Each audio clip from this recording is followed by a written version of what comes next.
You may perhaps know. Actually, I've already told you about it, Svidrigailov began. That I was locked up in the debtor's prison here, owing a tremendous sum of money, and without the slightest means or prospect for paying it. There's no point in going into all the details of how Marfa Petrovna bought me out when she did. Have you any idea of the degree of moral insensibility to which woman is sometimes capable of loving? She was a decent woman, not at all unintelligent, though completely lacking in education. Can you imagine? This same decent and jealously possessive woman took the step of condescending, after the most horrible scenes of frenzy and reproach, to form a form of contract with me, one to which she adhered to throughout the entire period of our marriage. The fact is that she was considerably older than me, and she constantly went around with some kind of clove in her mouth. I had enough brutishness in my soul, and enough of my own form of decency, to tell her right from the word go that it was quite out of the question for me to be faithful to her. That confession sent her into another frenzy, but I think that my crude candour actually appealed to her in a strange kind of way. It was as if she said to herself, "He mustn't really want to deceive me if he's telling me about it in advance." Well, and to a possessive woman, that's the thing that counts most of all. After lengthy bouts of tears, a kind of verbal contract came into being between us. Its stipulations were that, firstly, I would never leave Marfa Petrovna, and I would always remain her husband. Secondly, I would never absent myself without her permission. Thirdly, that I would never retain a permanent mistress. Fourthly, that in return for this, Marfa Petrovna would occasionally allow me to cast an eye in the direction of the servant girls, but only with her confidential knowledge. Fifthly, and woe betide me if I were ever to fall in love with a woman of our own social class. And sixthly, that in the event, which God forbid, of my ever being visited by some grand and serious passion, I must confide everything to Marfa Petrovna. As a matter of fact, with regard to this last point, Marfa Petrovna was not particularly anxious. She's an intelligent woman, and consequently she was unable to look on me as other than a lecher and a libertine, for whom a serious love affair was an impossibility. But an intelligent woman and a possessive woman are two different things, and that was the trouble. Actually, if one is to form a dispassionate judgment about certain people, one must first of all jettison certain prejudices one may have, and also one's customary manner of dealing with the persons and objects that surround us. I think, therefore, that I am justified in relying on your judgment more than anyone's. You may already have heard many absurd and ridiculous things about Marfa Petrovna. It's true that she really did have certain utterly ridiculous habits, but I'll tell you straight that I sincerely regret the innumerable unhappinesses of which I was the cause. Well, I think that will do by way of a thoroughly proper oraison funèbre, delivered by a loving husband over his loving wife. On the occasions when we quarrelled, I would, for the most part, say nothing and refuse to be provoked. And as a rule, this gentlemanly behaviour paid its own dividends. It had its effects on her, and she even found it appealing. There were times when she was even proud of me. But all the same, she couldn't stand your sister.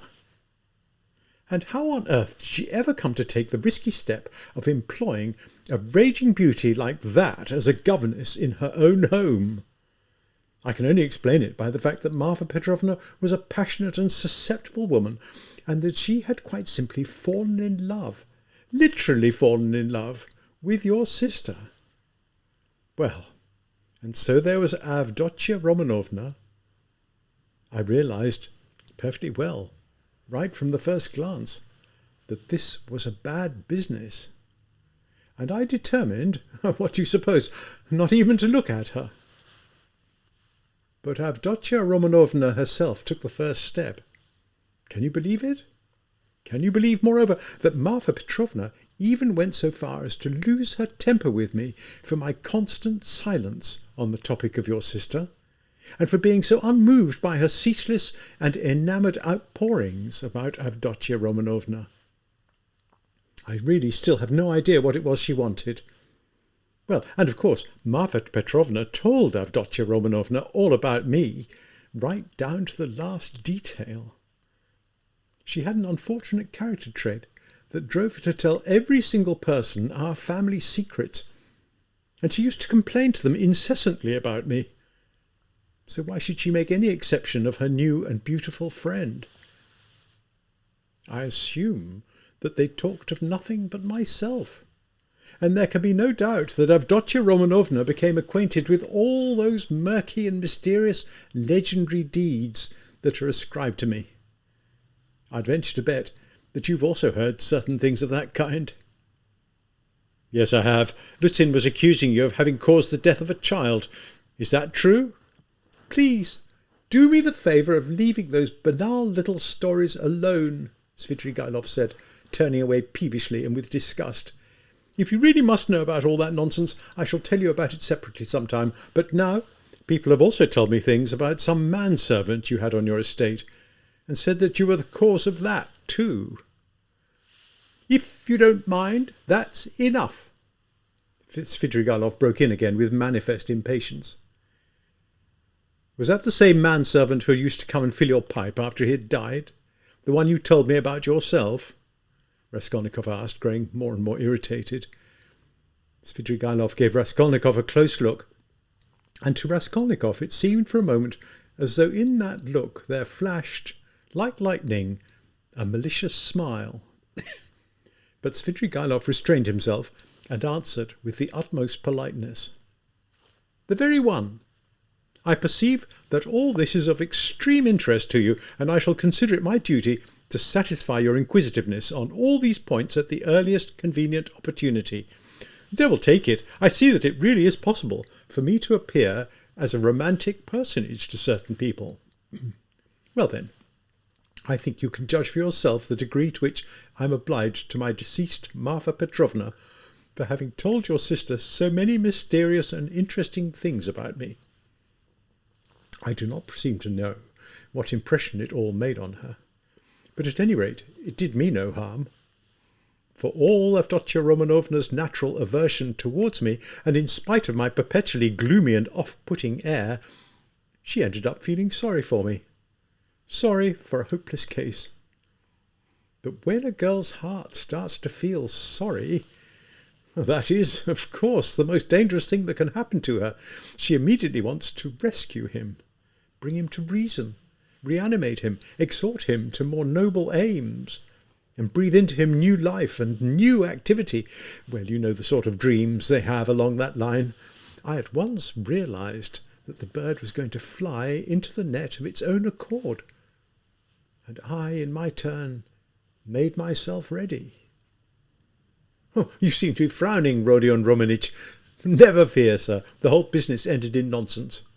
The devil confound it, what a lot I seem to be drinking. Oh, you know, I always regretted the fact that destiny had not seen fit to bring your sister into the world in the 2nd or 3rd century A.D. as the daughter of some small-time sovereign prince somewhere, or some ruler or proconsul in Asia Minor.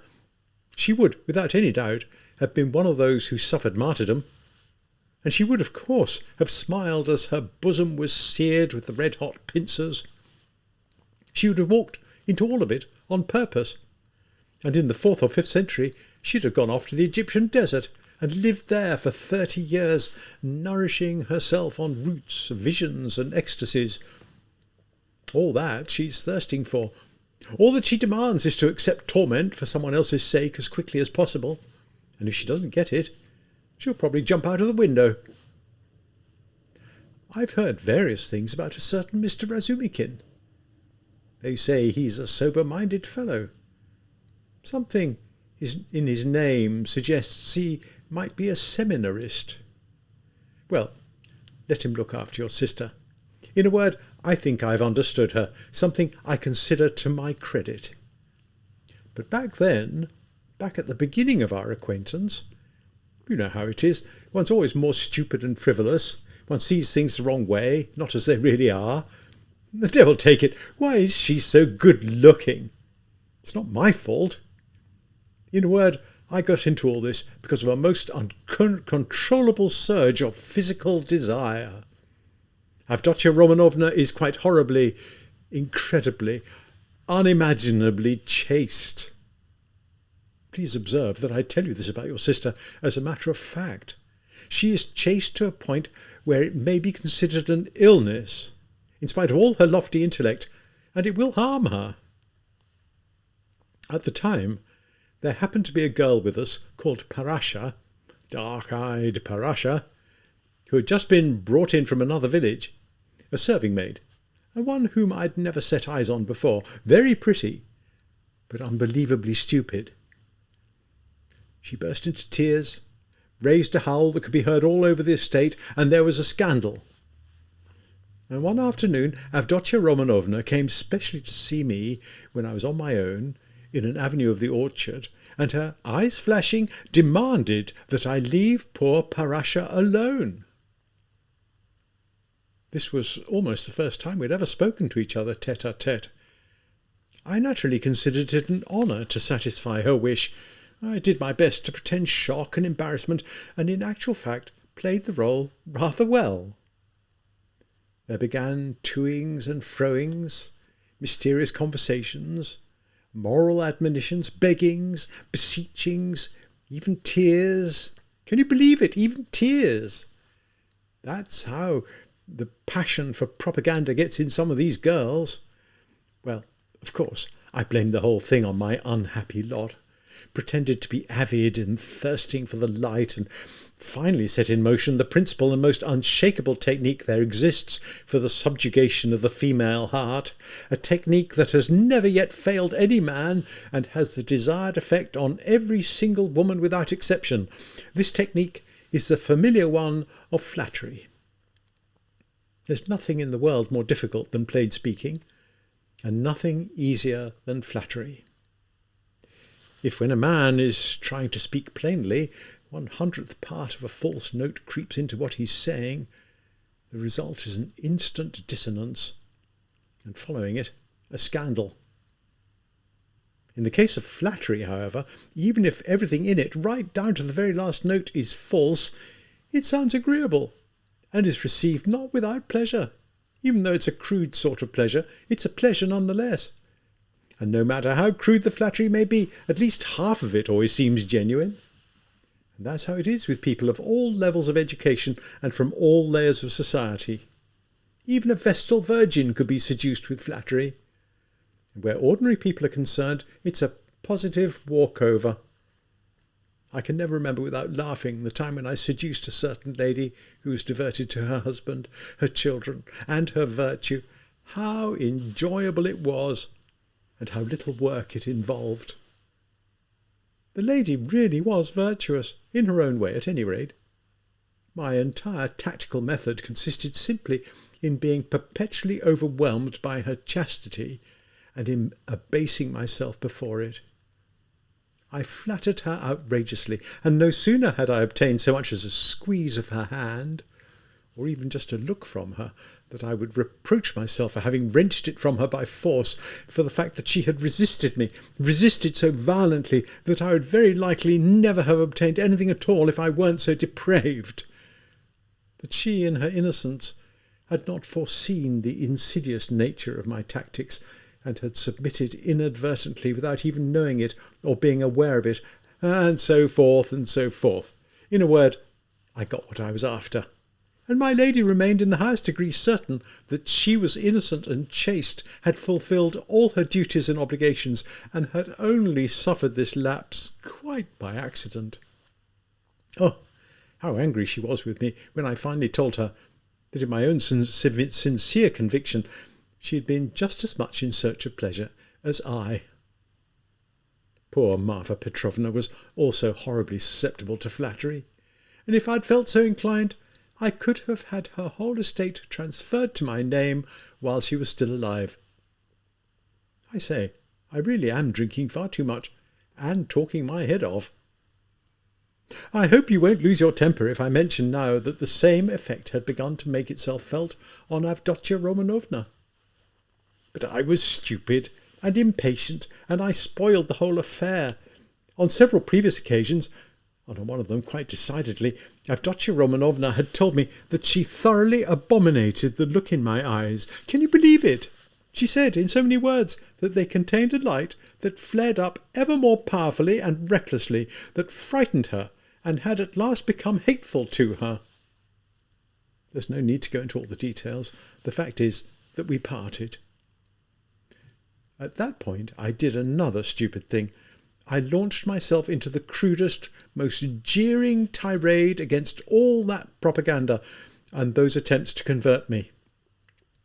Parasha reappeared on the scene, and not only her. In a word, there was chaos. Oh, Rodion Romanich, if only once in your life you could see the way your sister's eyes are sometimes capable of flashing. Never mind that I'm drunk now. I've just downed a whole glass of wine. I'm telling you the truth. I swear to you that I dreamt about those eyes. In the end, I couldn't even stand the rustle of her dress. I really thought I was going to have an attack of epilepsy. I'd never imagined that I might end up in such a frenzy. In a word, what I needed to do was to make it up with your sister, but that was out of the question. And just fancy, what do you think I did then? The degree of stupefaction to which rage can drive a man. Never undertake anything when you're in a state of rage, Rodion Romanich.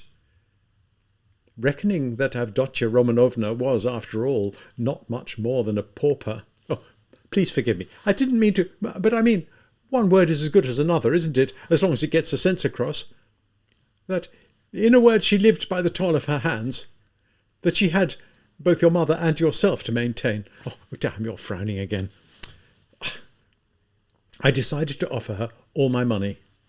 At that time I could realise up to 30,000, so that she'd run away with me, preferably here, to St. Petersburg.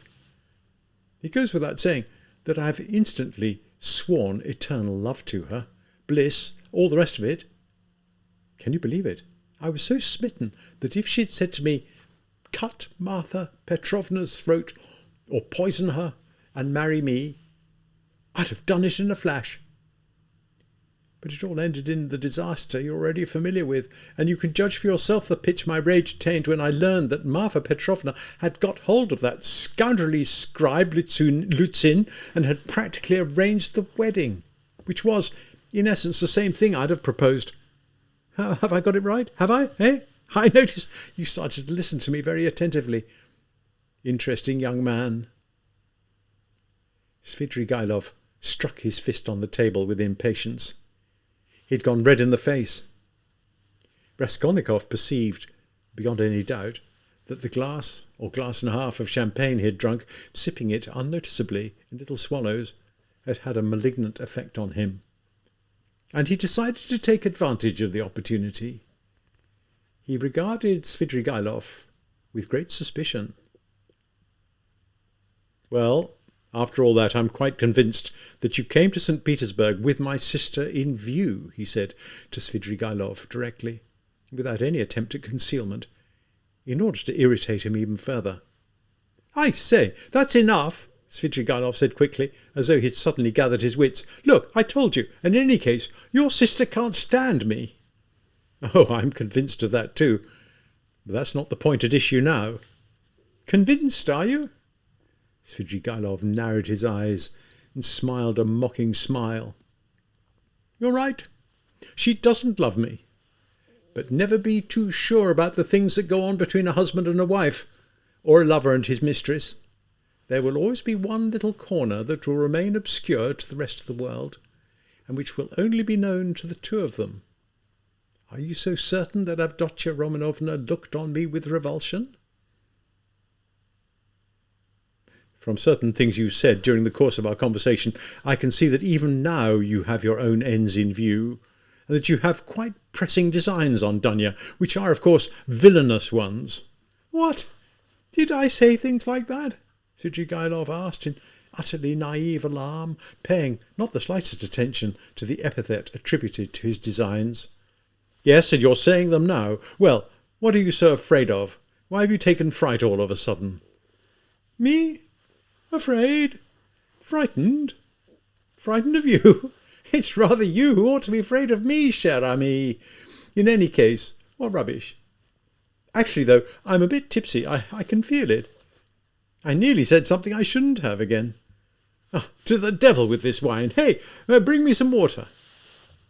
He grabbed hold of the bottle and hurled it without ceremony out of the window.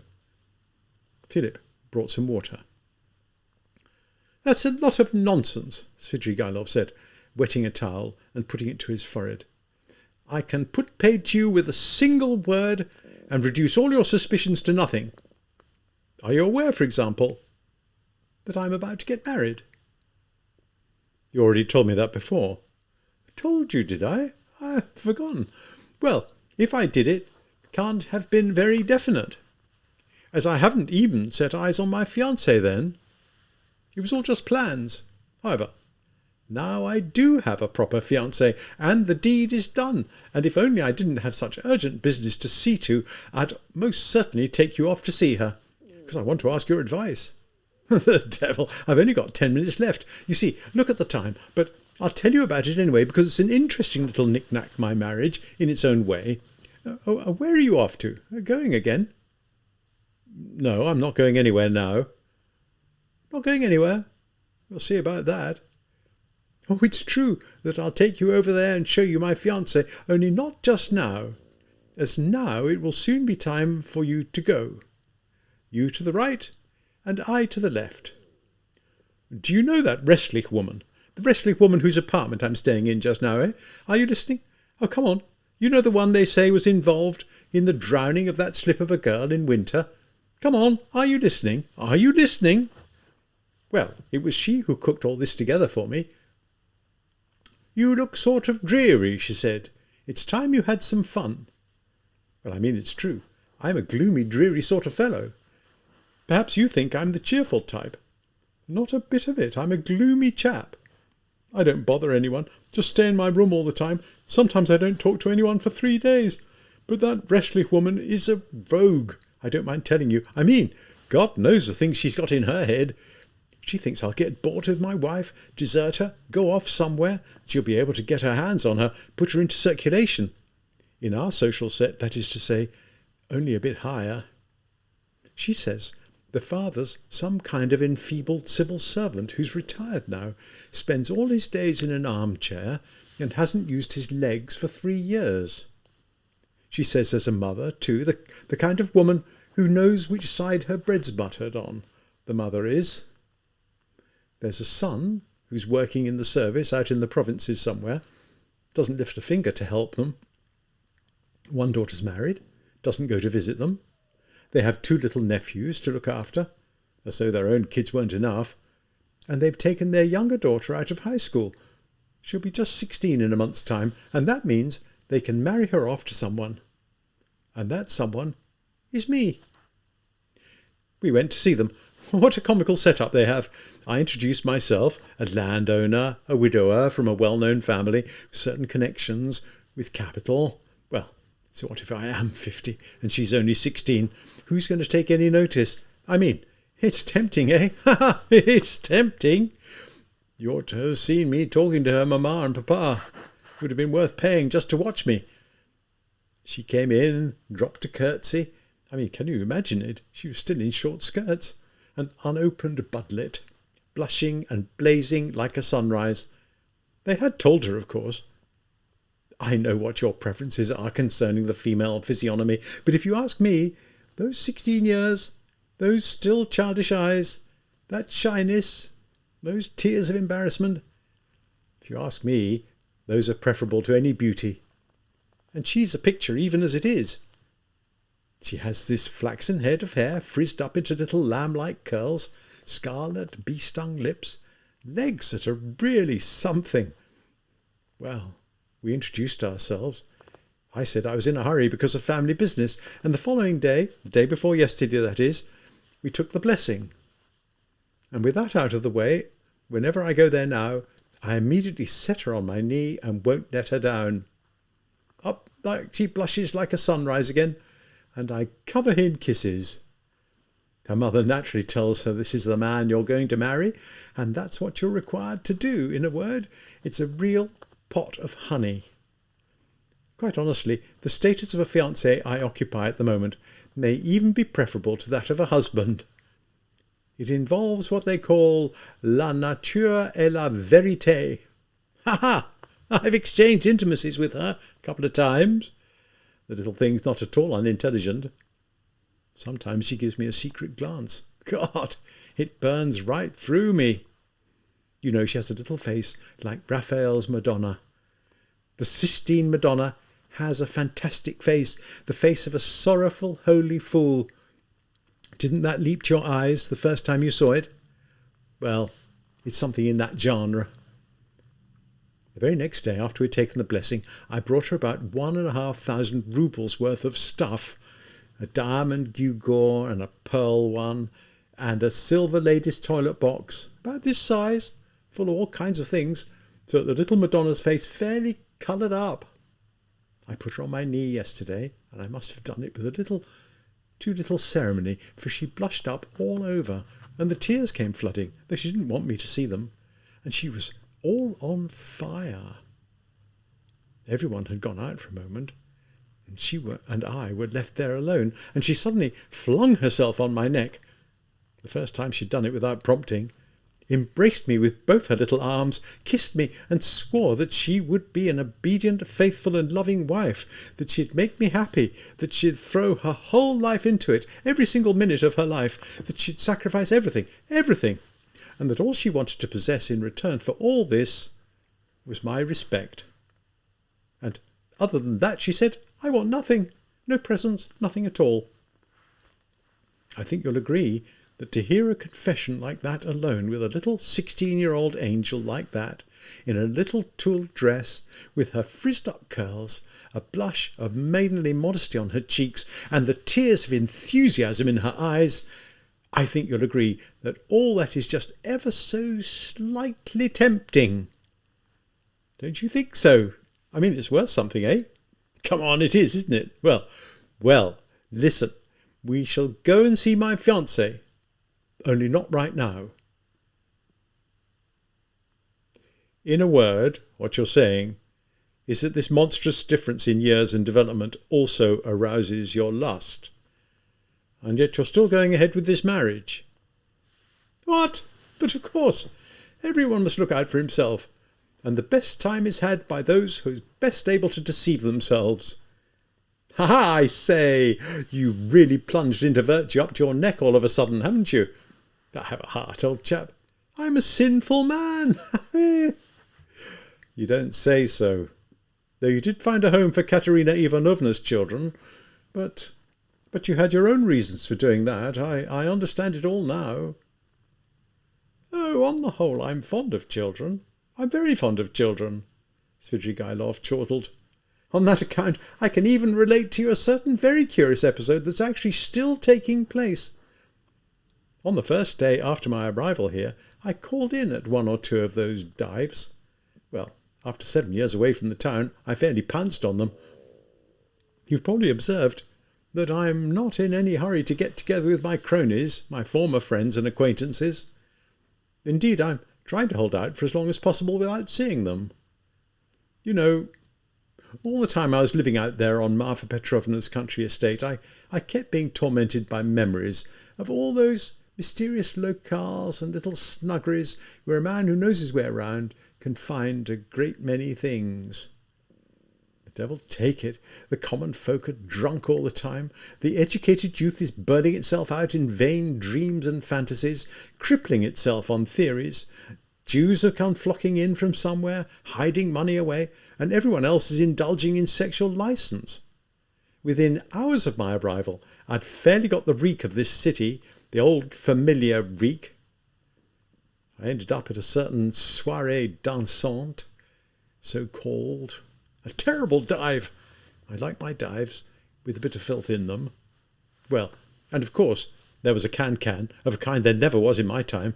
Yes, sir, there's been some progress in such matters. Suddenly I looked and saw a little girl of about 13, dressed in the most charming way, dancing with a certain virtuoso. There was another right in front of her, vis-à-vis, on a chair. Over by the wall sat her mother. Well, it was quite some can-can. Well, the girl got embarrassed, turned red in the face, finally took offence and began to cry. The virtuoso plucked her off her feet, began whirling her round and showing off in front of her. Everyone roared with laughter, and I'm rather fond of our Russian audiences, even can-can ones at such moments. They all cackled and shouted, "Now you're talking, that's the way, and don't give us children next time." Well, I didn't give a spit. Then anyway, it was no business of mine whether they were entertaining themselves in a logical or illogical manner. I at once saw my opening, sat down beside the mother, and began telling her I was also from out of town, that these people were ignoramuses, that they were incapable of discerning true merit and treating it with the respect it deserved. I let her know that I had a lot of money. I offered to take them home in my carriage. Did so, made their acquaintance.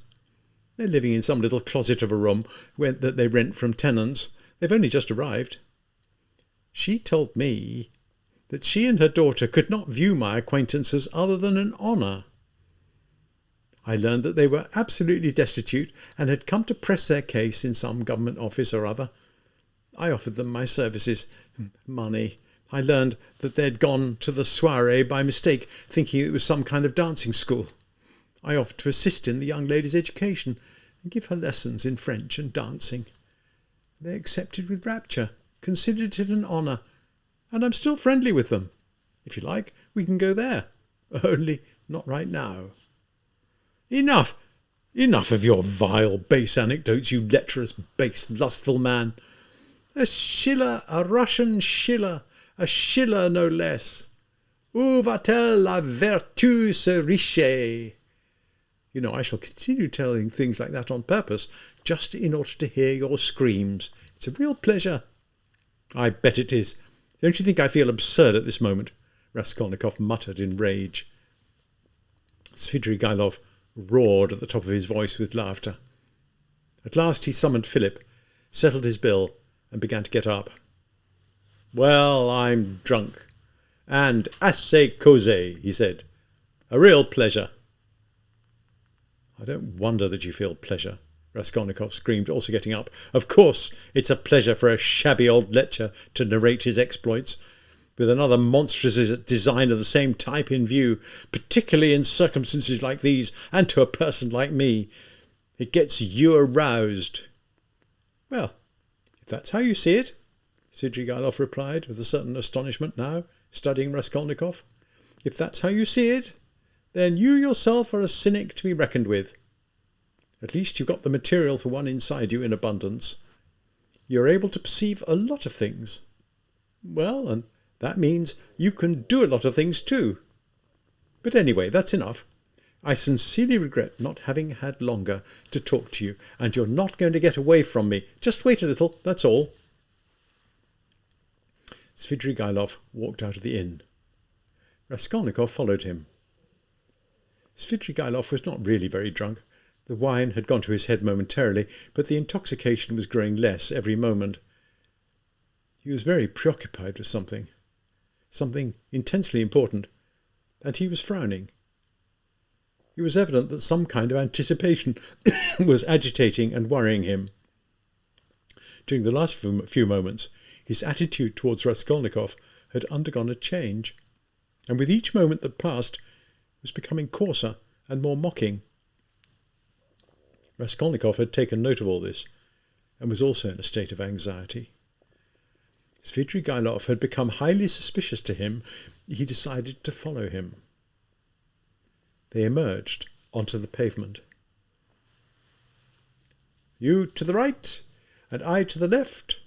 Or if you like, let's make it the other way round, only adieu, mon plaisir, au rendezvous joyeux." And he set off rightwards in the direction of the Haymarket.